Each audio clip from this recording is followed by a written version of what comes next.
आज माननीय मुख्यमंत्री जी ने बिहार के लिए बड़ी घोषणा की है। 125 यूनिट तक बिजली की सब्सिडी 100% सब्सिडी दी जाएगी। मतलब पूरे बिहार में लगभग 1,96,00,000 उपभोक्ता है। उस 1,96,00,000 में से 1,67,00,000 उपभोक्ता जो है, जो आज के डेट में 125 यूनिट से कम बिजली जो है खपत कर रहा है।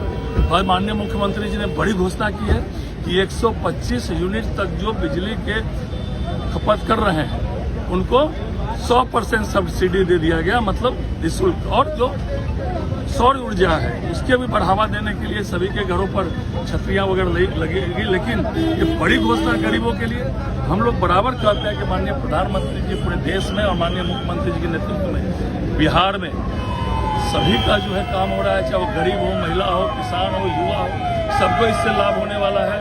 लगभग 85% आज के डेट में जो बिजली खपत कर रहे हैं उसमें माननीय मुख्यमंत्री जी की घोषणा के अनुसार लगभग 85% बिजली उपभोक्ताओं को आज तक जो बिजली खपत कर रहे हैं वो 100% सब्सिडी मिल जाएगी। मतलब 125 यूनिट तक बिजली में 100% सब्सिडी। बड़ी घोषणा सरकार की।